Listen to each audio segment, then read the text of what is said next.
Welcome to another episode of Top 5 of the Week. Can you believe it? It's the end of the first quarter already. For this week, we are excited to highlight publications from a number of organizations focusing on topics such as child well-being, creative activism, and agriculture. As usual, each week will also feature one publication related to African trade and one related to COVID-19. Let's kickstart this week off with our first recommendation from the Trade Law Center, TRALAC, on trade in the digital economy. Published in May 2020, this book is a culmination of TRALAC's work over the past 5 years on the digital economy, e-commerce, information communication technology, and related developments. In 10 chapters, the book presents data on the current state of the digital economy in Africa. It identifies some of the most important interventions for catch-up. It examines some of the key trade policy issues arising from digitalization, and it presents policy recommendations for making the most of this fundamental economic and social shift.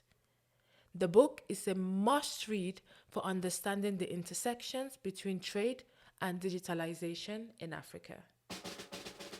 For our next recommendation, we found a report with an interesting title, which is How Friendly Are African Governments Towards Girls? Now, the title got me thinking about how I would be more likely to read more global development reports if the titles were more compelling, but I digress. Now, this report doesn't only draw you in with the title, but it proceeds to provide a comprehensive audit of the state of girls in Africa. It uses the Girl Friendliness Index to measure the performance of African governments in realizing the rights and well-being of girls. Some of this report's key findings and conclusions about the state of girls in Africa are: number one, girls in Africa are more likely to be victims of trafficking, sexual abuse, and labor exploitation. 2, girls in Africa are more likely to get married much younger and or to experience FGM than girls anywhere else.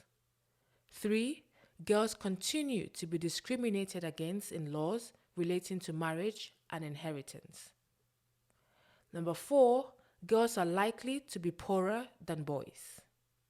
5, adolescent girls in Africa are at higher risk of mental health problems. Number 6, girls in Africa are not getting good education and are more likely to drop out of school. And number 7, girls' exclusion from hygiene and sanitation in schools remain a huge but neglected challenge. And finally, girls are denied their voices, including in the most intimate of decisions. Our next recommendation, which is on COVID-19, as if we could escape it, looks at the effects of COVID-19 on countries already battling with malaria, tuberculosis, and HIV. In 2018, deaths from HIV, TB, and malaria together amounted to 2.4 million people worldwide. The report also highlights 4 of Global Fund's responses to the pandemic, which are: 1. Adapt HIV, TB, and malaria programs to mitigate the impact of COVID-19 and safeguard progress.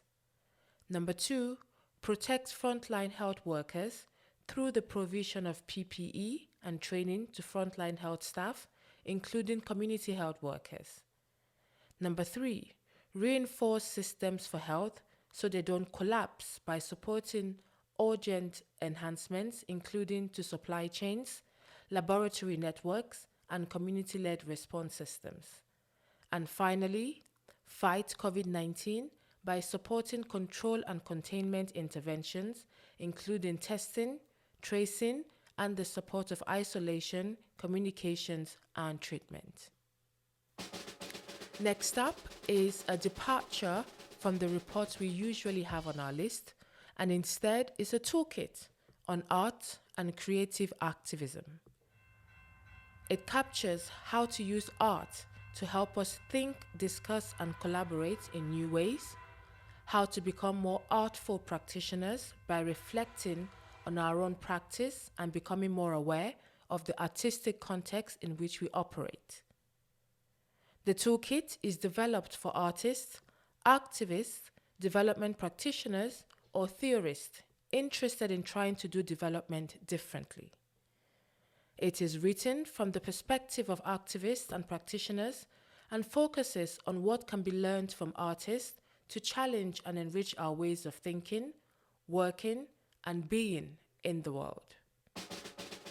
Our final recommendation is the Africa Agriculture Status Report for 2020 that looks at the opportunities, challenges, and policies for linking African farmers with growing urban food markets. The report reviews the structure and scale of urban food markets, current challenges facing farmers and agribusinesses, and key policy prescriptions for ensuring affordable, safe urban food suppliers, as well as broad-based expansion of rural economic opportunity. Key messages from the report are: number one, urban food markets offer the largest and fastest growing commercial opportunity available to Africa's 60 million farms. Number two, as the center of gravity in Africa's food system moves to urban areas, new actors, including mayors, city councils, district governments, urban planners, public health officers, and industry trade associations, become central to the effective functioning of agricultural input and output markets, food processing, and food safety systems. And because of that, effective urban agriculture policy requires new forms of governance, consultation, and coordination. This report is published by the Alliance for a Green Revolution in Africa, AGRA. There you have it, our top 5 recommendations for this week. I hope you find it useful and do give us feedback. Until next week, stay safe and have an amazing week. Bye-bye.